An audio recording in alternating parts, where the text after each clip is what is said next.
Hello, hello. I'm Savodi. And I'm Elodie. And this is Burden of Proof.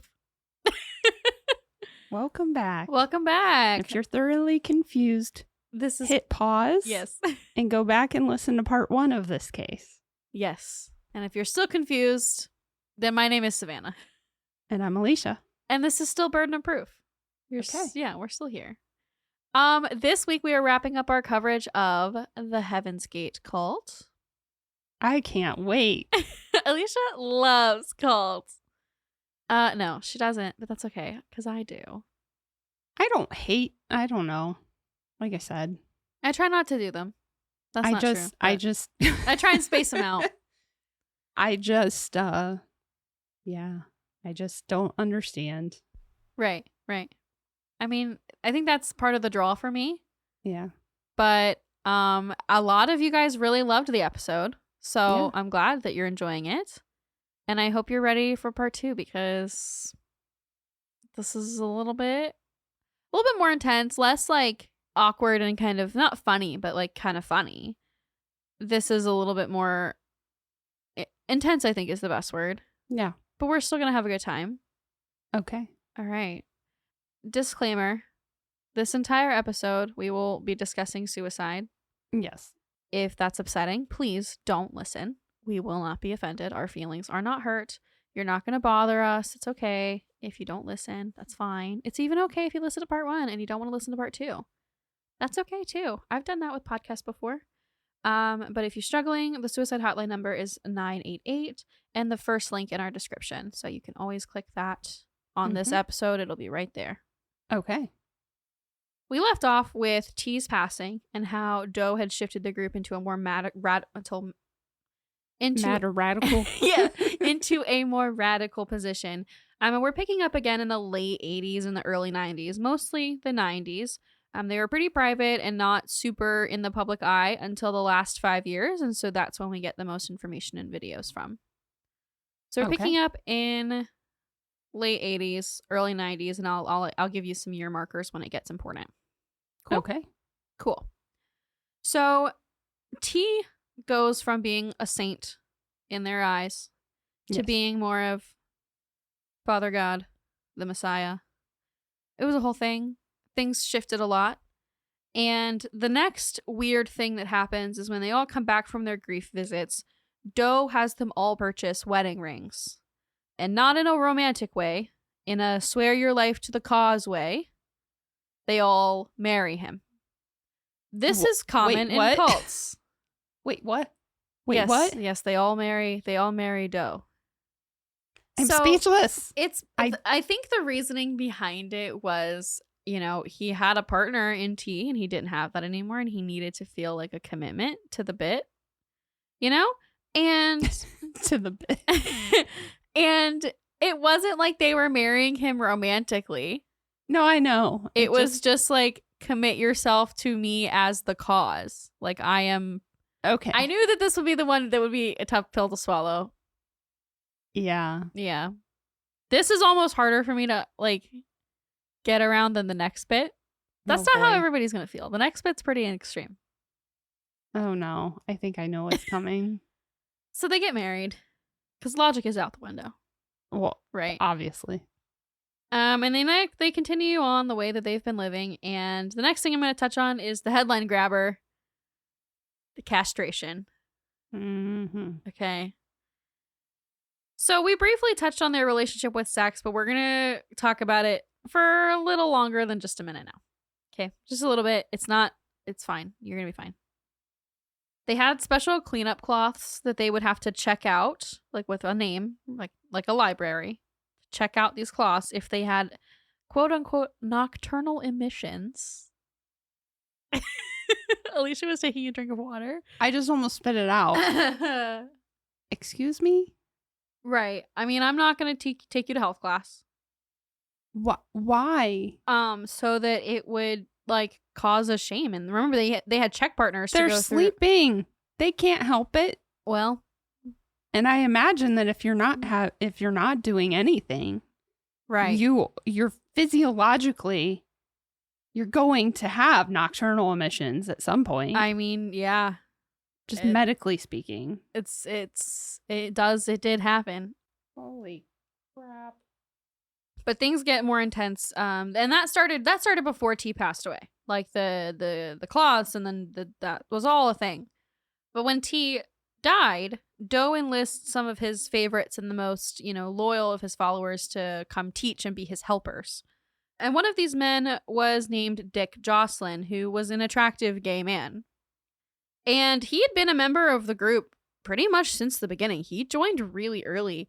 He'd been there a long time, and Doe went to him sometime later. I'm not sure how long he had been his helper, but he said, I've had nocturnal emissions. My vessel is attracted to your vessel, so I have to relieve you of your helper duties because this isn't good for my preparation for the next level. And this was really upsetting for Dick because, like, he was fully he was in it. He wanted to be part of the, like, elder members of the next level when they graduated. He was really invested. And so for him to be kind of dismissed from this position when it wasn't his fault, like, it was hard because he was upset, but also he couldn't be upset because that was an emotion, and that was a human emotion, and you can't. Yeah. So it was kind of a weird situation, and he's really wrestled with it, and we'll talk a little bit more about Dick Jocelyn later, and then towards the end of the episode. So Doe went in front of his followers and talked about this situation and said, "My name is Doe, and I've had a nocturnal emission." Yeah, I can't bring myself to say what I was going to say because your mom listens. And one of the members, Sorority, came up with a plan. Now, Sorority's birth name was Stephen Terry McCarter, and he would later die at age 40. But he was a long-term member of the class. He'd been a member for 21 years, and the group went on for 22 years. So it was like really 22 and a half years. He'd pretty much been there since the beginning. Mm-hmm. And in the docuseries, he was described as very active and passionate member, that he had endless energy, and he was very gung-ho. He was a go-getter. And they always tried to be like, slow down, Sorority. Have peace. Aliens do not run. Aliens do not run. No running on the spacecraft. It was Sorority's idea that they be castrated in order to really further solidify their celibacy and their commitment to the mission. Now, Doe was not immediately on board with this. And he was like, I don't really think that that's a good idea. I feel like that might be extreme. Too much. I feel like that's too much. Is that too extreme? He thought Doe. so. He really did think so. But several of the members were really, like, they wanted it. On board. They wanted to be castrated. And so he said, okay, you've convinced me you want to do this, so we're going to do it. And I think part of the reason that they actually did go through with it is because one of the members used to be a nurse. Her name was Julie, and she worked with a doctor who regularly performed this procedure. Which I just think is, like, weird. There's somebody that regularly performs castrations? Apparently. In this country. In the early 90s, yeah. Well, I mean, like, if you have testicular cancer or something. I think that's what it was, yeah. Okay. But, like, and I'm thinking just castration. Yeah, just not for funsies or, just because. Well, and I don't know, and I probably should have Googled, I don't know the difference between a castration and a vasectomy, so. Oh, yeah, you don't chop your balls off in a vasectomy. Right. I don't know. They said castration. So I'm assuming no. Yeah, no family jewels. A vasectomy will not change your desire. Right. Because, yes, a castration takes away those hormones, which is honestly medically not good. Well, I mean, I guess you can survive, but well, you can because they did, at least for a while. Kind of. At least for a little bit. Kind of. So, Julie and one of the other members who used to be a nurse set up a room. I loved this. Doe put a sign over it that said Mexico. So if anybody asked, they could say they went to Mexico to have it done. And I'm sorry. Yeah, I mean, listen, they say they have no emotions, but that's funny. Definitely funny for the 90s. And they set up an operating space, and Sorority won the coin toss, and he wanted to go first. So there he is on the table. And as you can imagine, didn't go very well. No, because the doctor that she worked for had anesthesia. Right. So, anyway, he was very ill, and they fought because he didn't want to go to the doctor. He didn't want to go to the hospital. And Doe was like, I think he needs to go to the doctor. But eventually they did have to take him to the hospital, but he lived. And the hospital was like, WTF. You know, I don't have an explanation. I don't know what they told the hospital. I do know that they threw the testicles over a bridge because they were like, we don't want those. We don't want any evidence of this happening. But he lived. He was fine. The hospital's like, where are your testicles? Where did they go? What did you do with them? Threw them over the bridge. They were in the water. But yeah, so Doe's immediate reaction, like literally at the moment, was like, this was too far. This was too much. We're not doing this. We're done. Like, we're done. And I think he even tried to tell somebody, like, you have to take me to the police. Like, I've gone too far. I'm a danger. And they were like, no, like he wanted to do it and it was his idea. And no, we're not taking you to the cops. Like, you're our leader. You're our Doe. Like, you're our older member. We're not taking you to the police. And he was like, I need to be locked up. But they didn't take him anywhere. Well, of course not. No. And they're in. Yeah, they're you in. started this ball rolling. Yeah. You're stuck now. Right. But again, he didn't push them to do that. Eventually, though, they did find a doctor who would perform the procedure, and 6 of the members, including Doe, did get castrated. Including Sorority. Went back under the knife. They threw his balls away, I though. know, but it was like they had to like finish it. I don't know. Yeah, he had it corrected and like completed. Oh my God. But nobody was ever shamed for not wanting to have the procedure done. They did lose 1 or 2 of the men. They were like, okay, no, you're not cutting my balls off. But nobody was forcing them to do it. Yeah. Nobody was ever shamed for not doing it. Because again, it was extreme. And they were like, this is a little bit much. Like, you're still going to go to the next level if you don't have balls. It's fine. Or if you do have balls. You know what I'm trying to say. So that was a big thing. A lot of people were misinformed when everything first came out that all of them had been castrated forcibly. No, 6 of them were, and they all wanted to do it. Yeah. Further into the early 90s, we get to see what some people call the first internet cult. I don't know why they call it that, because all they did was go online. They didn't like really succeed in having an internet cult, but they set up a very extensive website where they laid out their mission, and they would post their mission and testimonies on forums, on their blog, anywhere that they could, really. In addition, they created a webpage called The Higher Source, where people would pay them to make websites, because, I mean, they had a pretty good situation going on, and yeah, they did a pretty good job. That's how they made money for quite some time. All right. Yeah. And they had like repeat clients, and a bunch of them worked in computer shops part-time, because at this point all of their trust fund money had like gone by the wayside pretty much. They were just living in the house that they had purchased. Right. Or houses. I think there may have been more than one, but in the end they were all in one home. However, posting online, what do you get if you post online? You get trolls. You get bullies. Of course. It happens. And they were cyberbullied pretty rough, because at this point, they're so deep in the cult that when they talk, they sound like they're speaking an entirely different science fiction language. You're like, I know what all those words mean separately, but you're using them together. I don't know what you're saying. And they were really starting to sound, quote unquote, crazy at this point. Yeah. You know, at the beginning, when they would go out and have these meetings, people were on board. They recruited really fast because the language was more accessible. Mm-hmm. And now they're delusional. I watched a very small clip. Yes. When I was looking for photos for part 1. Mm-hmm. His eyes alone. They're wackadoo. Alicia and I are making the dough face at each other, but you can't see it. The wide eyes and crazy smile. So they were being ridiculously ridiculed online, and the rejection on such a large scale led them to believe that their mission was coming to a close soon.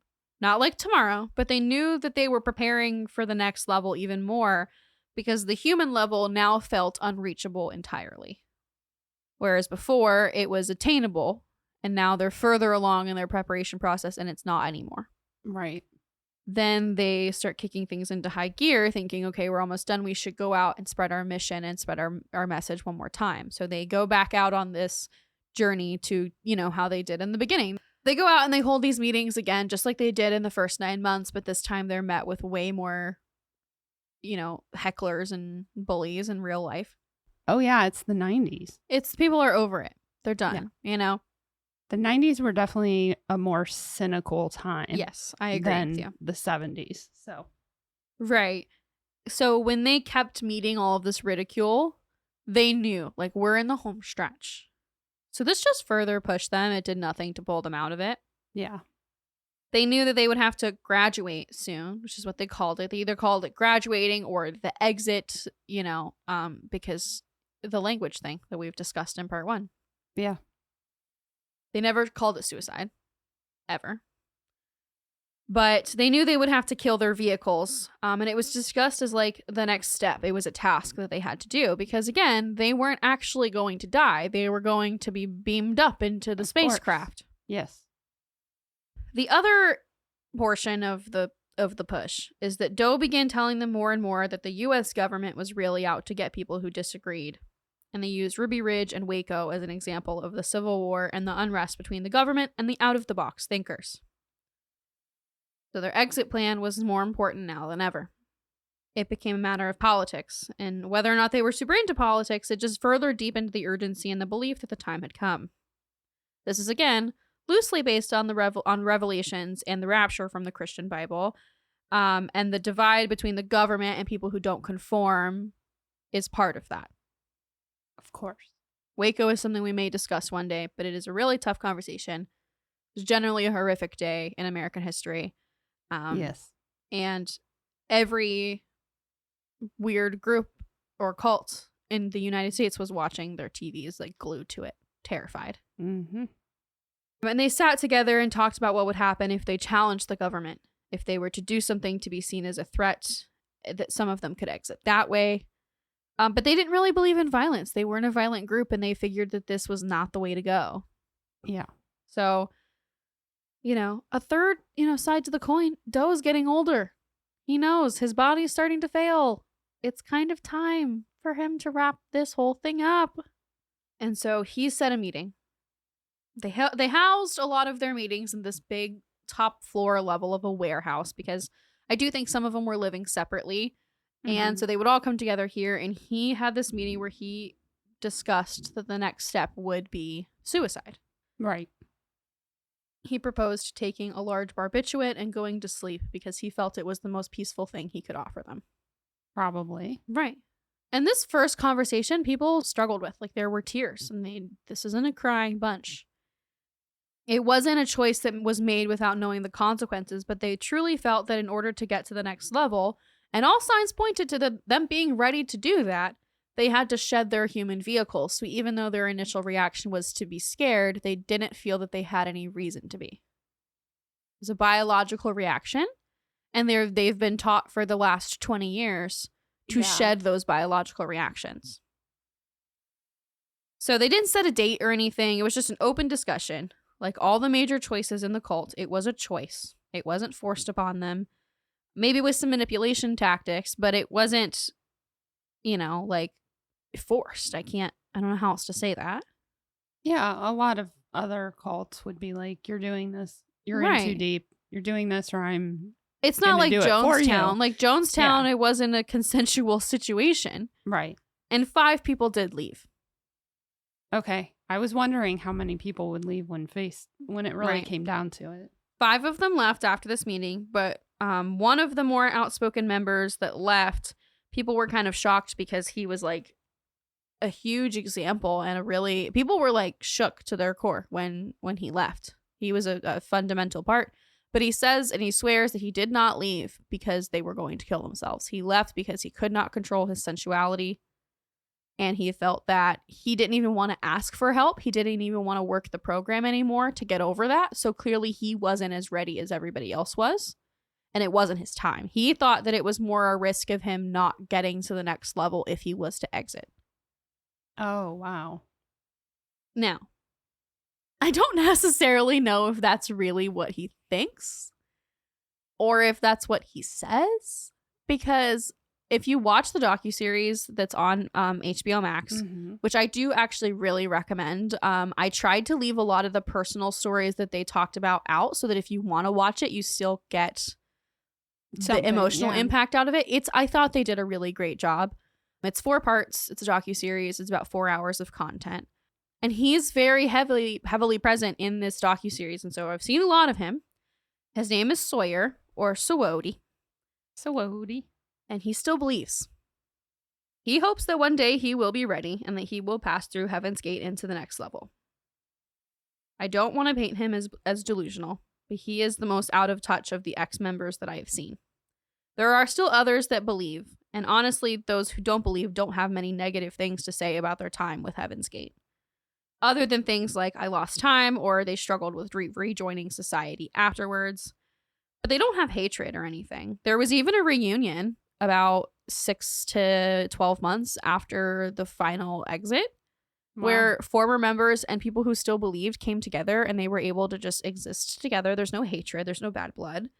But I do think that Sawyer is an interesting character. And I would feel like I was leaving something out if I didn't read you the title of his book. I don't want to be disrespectful because he's done nothing wrong and is entitled to his beliefs. And despite the fact that I don't believe in what he thinks, I think the dynamic was manipulative and ethically incorrect, whether or not that was the intention. It was clearly a horrific end result. They weren't violent people and they didn't harm other people. But the book title really speaks for itself. So I'm going to read it now. T and Do, the Father and Jesus, Heaven's Gate UFO, 2 witnesses, who returned incarnate with their saints from 1972 to 1997, prophesied in the Book of Revelations, termed by Christians as the second coming from the physical evolutionary level above humans, the kingdom of God in heaven, whose membership wear physical vehicles, a body grown on a vine that humans' bodies are designed to resemble, to work within planet-sized spacecraft like Pluto and Ceres that serve as laboratories for their Earth soul growing garden experiments that incorporate the negative influence of the Luciferian space aliens, aka the fallen angels, so prospective new members, directed by incarnate older members, may overcome the human evolutionary kingdom to graduate into the next level kingdom in the literal heavens. I almost just did like the scream laugh like Trixie Mattel. What? Yep. Like I said, I felt like I would be doing you a disservice if I didn't read that. He still believes. Oh, Sawody. Sawody looks out into the space. He looks out at night at the stars and he's like, no. Where is my craft? Yeah. He's fascinating to watch. I have no word. He's doing nothing wrong, but at the same time, it feels so wrong. That book title is wrong. It's wrong. I'm sorry. Yeah. It's self-published. It's on Amazon. Link in the doobly-doo.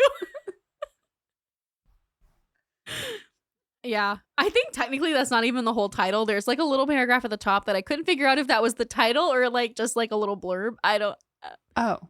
So he probably just put the information. Since it's self-published, he probably just put the information in wrong. It was probably supposed to be like a description. Right.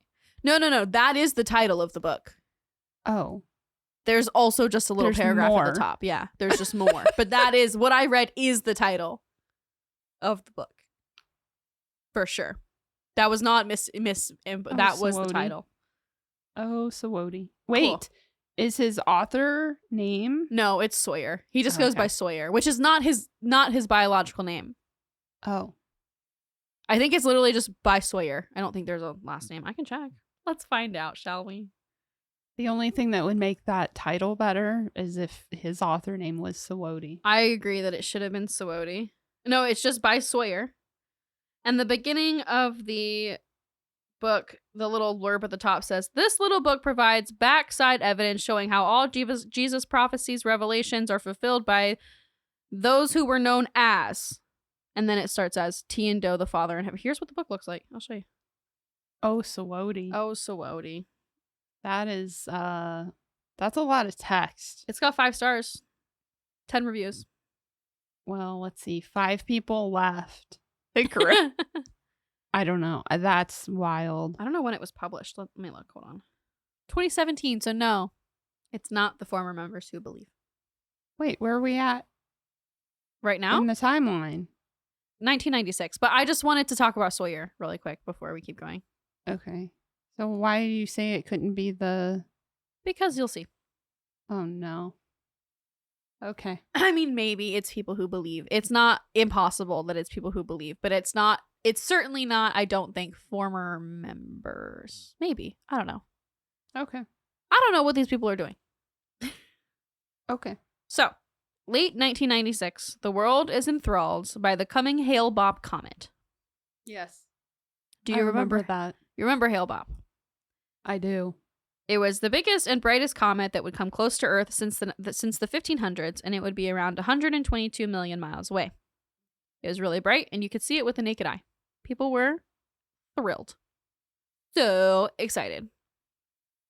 On a radio show hosted by a guy named Art Bell, he hosted a conspiracy theory radio show. Somebody named Chuck came on the show and allegedly captured an image of the Hale-Bopp comet with another object trailing behind it. Called it the Companion. The next day, additional people came forward with evidence of the Companion following Hale-Bopp. The UFO community as a whole immediately began to think that the government was withholding information about the Companion because there was very few pictures of Hale-Bopp from the Hubble Space Telescope, and there was no information about the Companion. The Companion was supposed to be several times bigger than the Earth, and it was trailing, I think, somewhere between 150 million miles behind Hale-Bopp, but it was in the wake, if you will. Okay. I do not remember that. Were you a part of the UFO community? No. That would be why. Yeah. This was a very small radio station. It was not a super big deal until later when everything happens with Heaven's Gate, and then it becomes kind of a bigger deal. Gotcha. The cult had communication with some of the UFO communities through a bulletin board network, and that's how they learned about the Companion. It was not their idea, but the human UFO community's idea, and the elder members sent the information to them via the bulletin board. They knew immediately that that was their ship. They had been looking for a sign, but they were really unsure of what the sign would be because they were very adamant from the beginning, from way back 20 years ago. The elder members were very positive this was going to be a large spacecraft. This was going to be a big deal. So when they heard about this thing that was several times bigger than the Earth, it was coming in their direction. After all of these signs that things were intensifying, to them immediately this was T coming to get them. It was time for them to exit. Honestly, I get their logic. I see how we ended up here. Yeah, it makes a lot more sense than castration. Right, yeah. I definitely agree with it more than the castration bit. So they went to the store, and they spent a significant amount of money on their telescope. They went outside, and they looked at the Hale-Bopp comet, and they looked to the right of the Hale-Bopp comet, and they didn't see the Companion. So they went back to the store, and they said, "This telescope is defective. It doesn't show us the Companion." And they were like, "What Companion?" And they were like, "The Companion's to Hale-Bopp." It's like my stepdad says, I'll be seeing it when I be believing it. I'll be seeing it when I be believing it. I'm laughing because if I don't laugh, I'll cry. I'll probably cry later in the episode. Anyway. Yeah. It would later come out before the Hale-Bopp comet arrives that this was a fraud, that the picture that was taken was not real. And it wasn't true. There was no Companion. The government wasn't hiding a UFO the size of Saturn. It was just not real. They even said, even if it's not, this is our sign. It had been denounced as a farce, but they are digging their heels in, and they knew they were going to the next level 22 years in. So they spent Christmas together celebrating, which was very human, but don't acknowledge that. But we'll notice a trend before they exit that they really embraced their human moments. They wanted to honor their previous vessels, I think, in my opinion. They went to the beach. They went to SeaWorld. They went to the zoo. They went to Mexico. They went to Vegas. They spent some time. They won $20 in Vegas. They gambled once. Which I think, rite of passage, you have to once. Unless you struggle with addiction, then maybe just don't. Maybe don't. Well, maybe just don't. But they spent a lot of time uploading content to their website, which, can't believe I'm about to say this, is still up and linked in the description. Yep. But they uploaded content about their exit on the website. It's still what's on the website. They reached out to several ex-cult members to have them maintain their IP, their intellectual property, and their website, which several of them were happy to do because people came and went throughout this entire 22 years. They would leave for a few years and then be like, that's actually really what I believe in. I'm going back. And then they would leave again. And so they left on good terms with everybody. Mm-hmm. And so March 20th, 1997, they made their exit tapes. They filmed testimonials with each member. But these tapes were distributed among former members who were simply asked to keep the information available and to maybe pass it on. Okay. These are essentially VHS suicide notes. Yeah. It's very emotional to watch. You get to see each member. I've watched a lot of it. And it's weird. And we'll talk a little bit more about the vibes later because we all know I'm like a vibes energy person, especially when I'm researching. I feel like I can really put myself in the position. Mm-hmm. Not necessarily of the people who were involved, but I always feel like I can put my feet on the ground there. Like I feel like I can be there and get the energies and get the vibes. We're going to talk about that a little bit later. But watching that video, all of the videos, is just weird. Yeah. I wouldn't even necessarily call it unsettling. It's strangely peaceful. Well, because that makes sense. Yeah. That makes sense because when somebody is dying or knows they're going to die and they've made peace with it. Yes. It's comforting to not fear death. Yeah, it makes it strangely comforting to the people watching them or listening to them or around them. Right. And again, it helps that they didn't really think they were dying. True. I mean, they knew that they were, but they weren't. It's very complicated to think about. Yeah. So, on March 26th, 1997, D'Angelo, a former member, called the San Diego Police Department with a tip for a mass suicide. The group had sent him a letter through U.S. mail. He had only left the group about 2 weeks prior to the suicide. He hadn't left the group out of disbelief, but out of a feeling that he had another plan or a task to complete outside of the group. He went to Doe and his older member T agreed that this was true. He did have another plan, he did have another goal, and the first step would be as the informant of their passing, and the second step would be to write about his experience. In the note that he received, the class asked him to go to their home and record what he found. D'Angelo goes by Rio, and Rio's footage shows him walking through their very large home. Every few feet or in different areas of the house, there was a body with a purple shroud. Most of them were in beds. They were all covered, wearing the same outfit, their uniforms, their wedding bands, black Nikes. I've watched a lot of this footage, and like I just said, it's incredibly creepy, but it isn't scary. I've seen a lot of crime scene footage and pictures, and I've been unsettled and scared and even nauseous by things before. But there's wind chimes in the background of this video, and it feels very like backroomsy. If you know about the backrooms lore, like it's just like kind of weird. Makes sense. But even the investigators and the reporters who were on the ground at the scene of the crime are reported as saying, like, this is a really peaceful place. Nobody's scared to be here. Yeah. So I'm going to talk a little bit about their process. So if that's upsetting to you, just be aware. That's what's coming up. They set up 3 groups, and they would take their pills, and then their helper group would assist them in putting a plastic bag over their head while they were asleep. They would clean up after them and then cover them. And then group 2 would go. Group 3 was only 2 people, and they were the last to go, and they were not covered. Doe was not in the last group. He was in the second group. They figured this out based on time of death for groups of the class. The earliest the first group had been about 3 days before they were found, and the last group had been about 24 hours. So, wow. Yeah, it was a long process. Yeah. 39 members, including Doe, committed suicide. It remains the largest mass suicide on U.S. soil. The police originally reported that all of the victims, quote unquote, were male, but several people came to them and said, no, there are women there too. And so then they did a little bit of a deeper look and they were like, oh, yes, boobs, you are a woman. They all had $5.75 in their pockets, which is a reference to Mark Twain, who said that was the cost to ride the tail of a comet to heaven. Really weirdly specific.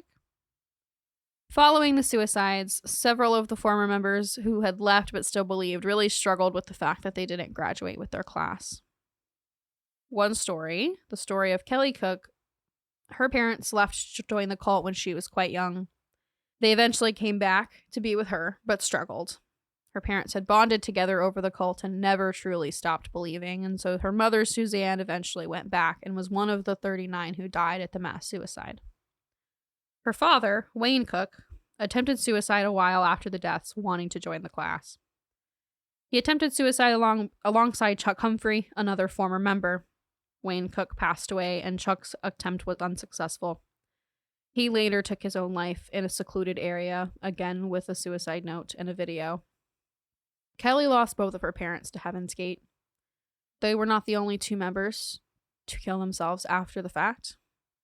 Jimmy Simpson was one who had left but later killed himself in order to join.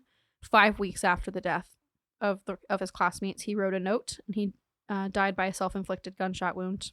He left behind newspaper clippings of all of his former classmates, under which he wrote their OD names, and he drew a picture of all 39 of them being lifted up into the spaceship. Dick Jocelyn left the cult previously. Before they committed suicide, he had left a while before, significantly before.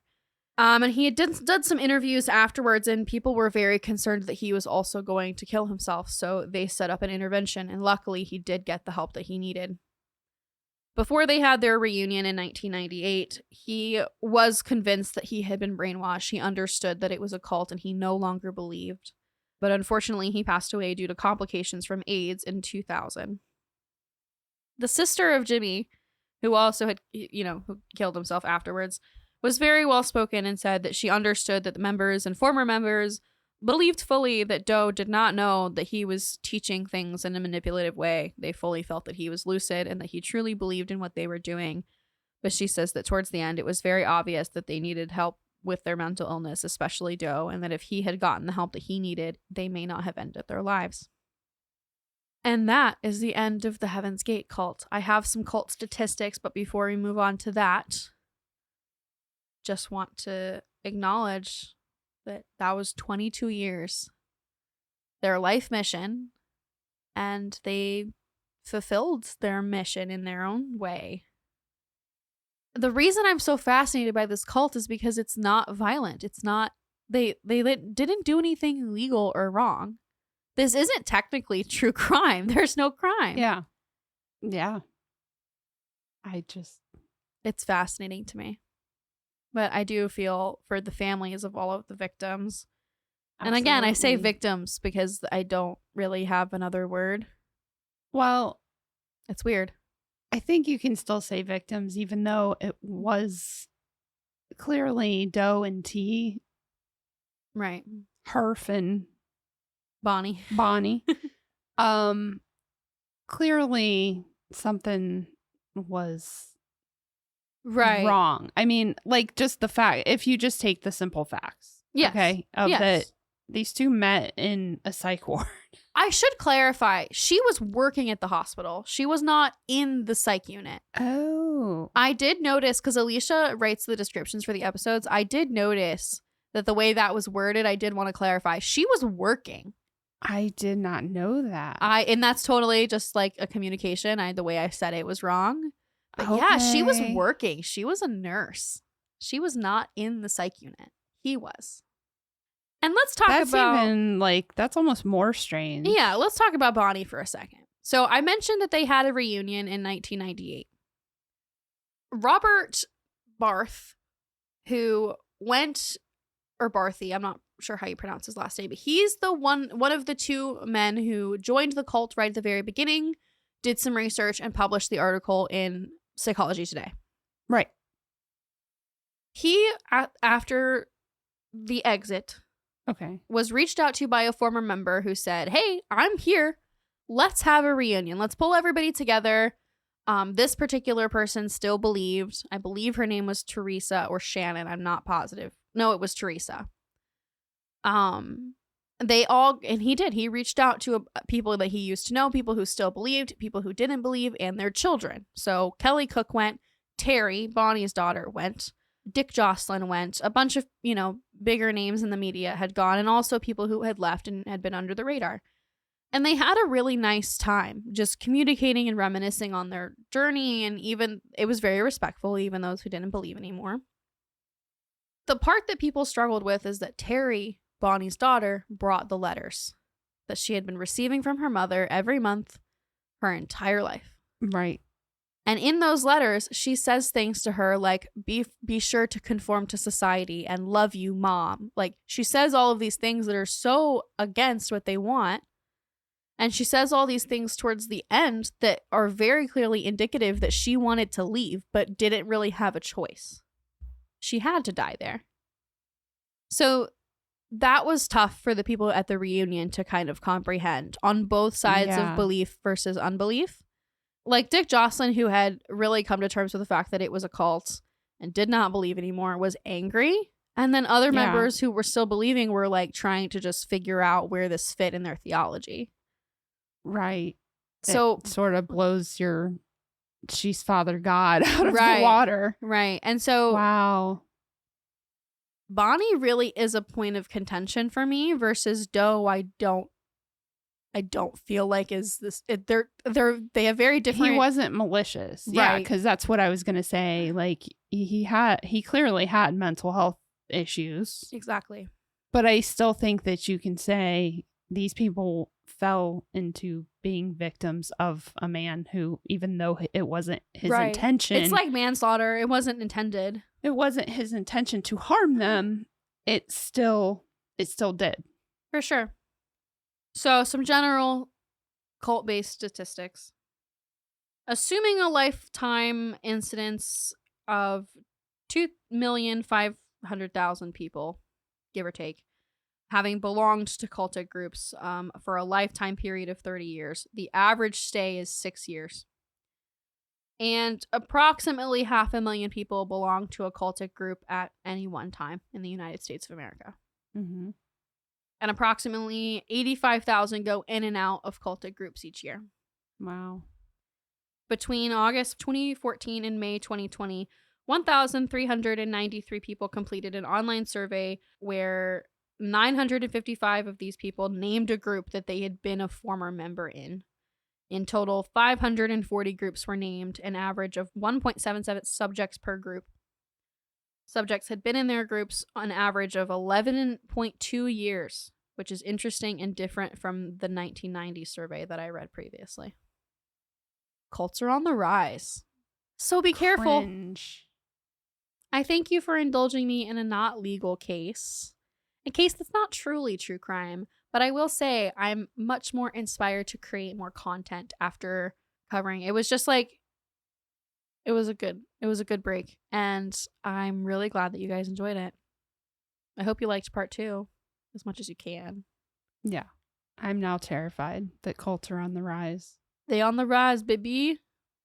I'm in a cult. It's the Mickey Mouse cult.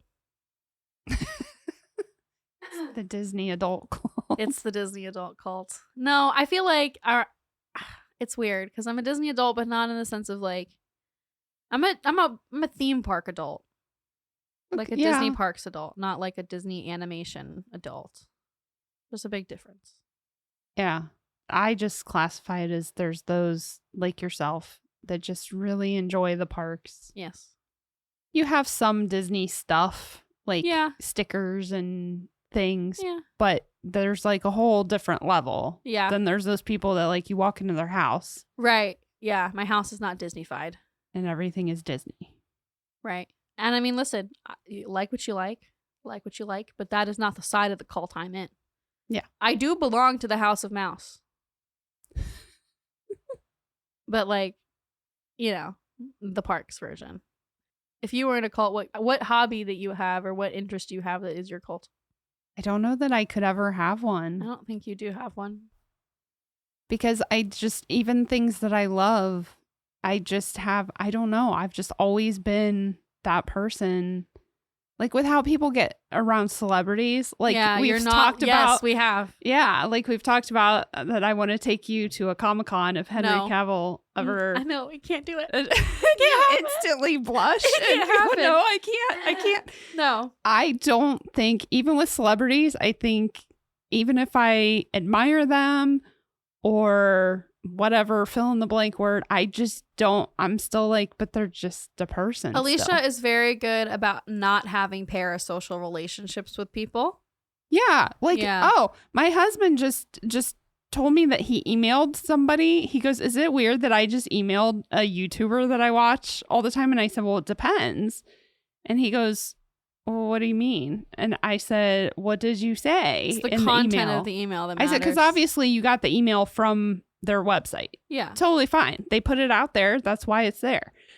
And he explained what he said. And I said, no, that's fine. Like, you're just saying, I enjoyed this. I connected with that. I said, that's a lovely, nice thing. And it's totally okay to sort of have parasocial relationships where it gets, just don't baby reindeer it. You know? Right. Yes. You got to find the line. Just understand that, you know, you may feel like you know a person that's out there, but really, like, they still have a private life. They're still human beings. Even if they're a public figure, they still have a private life. Yeah. And I don't mind. We have listeners that write to us and talk and chat with us. And it's like chatting with a friend. Like, that's not, that's okay. Because I don't want anybody to mistake like me that like I'm against parent. Like, no, she's not. Completely. No. But like in the form of like a cult, she doesn't like anything enough for it to be a cult level. Yeah, I just always understand. I just always, I don't know. Maybe it's some weird level of detachment. It could be that I'm the one broken. I don't know. You might need some therapists. Maybe. I've had a lot. Right. Right. It may be the traumas. But I just am very quick to be like, no, that's your personal space. Yeah. I'll leave you to it. I'm not. I don't have that. Yeah. That's okay. It's also a little bit of a generational thing too. Oh yeah. Like, yeah. I get that. Yeah. That's fair. So thanks for indulging me. Yeah. And in the comments of any of our social media posts, you are welcome to leave any of the following in order to get entered in for Sunday shoutouts. You can leave any sort of alien emoji or spaceship emoji. You can leave your alien name, which is the first syllable of your name with O-D-O-D-Y at the end. Or you can tell me what cult you're in. Yes. I mean, hopefully you're not in an actual cult. I hope you understand that that is a joke. I was gonna say, wait a second. Don't come out and say open like up a can of worms. Yeah, okay. Don't incriminate me by saying, "Hi, my name is blank, and I'm dancing around in the woods naked." Like, come on. don't get me. You're in a real cult. Please don't tell me. I don't want to know that.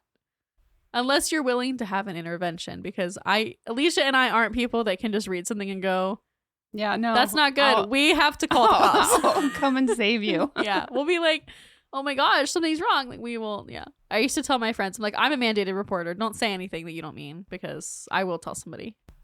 Turn it over. Not allowed anymore. Yeah. So. So good job. Thank you. And get out of your cults. Yeah. Please. And if you liked the episode, please let us know. Let us know if you like the content. If you liked, if you're okay with not having legal stuff in it all the time, or if that's something you really missed, then let us know that too. Absolutely. Yeah. Till next time. Bye. Bye. Thanks for listening, guys. Find us on Instagram and TikTok at Burden of Proof Pod and email us at burdenofproofpod@gmail.com.